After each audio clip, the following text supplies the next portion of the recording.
দেখুন, একটা প্রাইম মিনিস্টারের এ ধরনের ফিল্মি ডায়লগ শোভনীয় নয় বলে আমি মনে করি। আগামী দিনে এখন হয়তো টিভির পর্দায়, সিনেমার পর্দায় দেখছি না, যদি সিনেমার পর্দায় মোদিজি নেমে যায় তাহলে নায়কদের কিন্তু পেটের ভাত মারা যাবে, এটুকু বলতে পারি। আমরা প্রমাণ করতে চাই যে কোনো ব্যক্তি নয়, ভারতবর্ষের যে সামরিক বাহিনী তাদেরকে কৃতিত্ব কি দেওয়া হচ্ছে বলুন তো? খালি ঢোল বাজানো হচ্ছে এই অপারেশন সিঁদুর। এই ঢোলটা বাজছে কেন? সামনে নির্বাচন আছে তাই, সামনে নির্বাচন তাই অপারেশন সিঁদুরের ঢোল এখন বেজেই যাবে। যারা অপারেশন সিঁদুরটা ঘটাল তারা কই?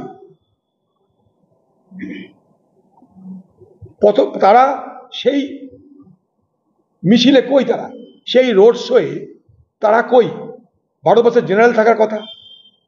যারা বিমান চালিয়ে তাদের ঘাঁটিগুলোকে ধ্বংস করেছে তারা থাকার উচিত, তবে তো বুঝবো যে কারা করলো।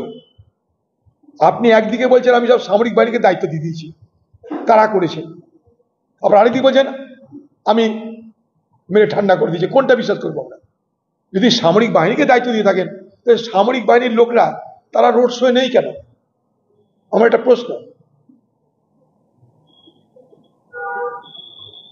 রাহুল গান্ধী কথা উত্তর দিতে পারছেন না, হামলা করার আগে খবর দিয়ে দেওয়া হয়েছিল, তার কোনো উত্তর দিতে পারছে না যথার্থ।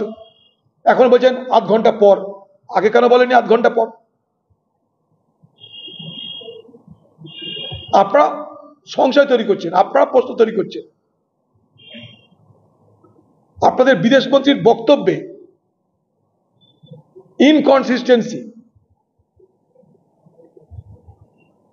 অর্থাৎ একবার এদিক একবার ওদিক দেখা যাচ্ছে।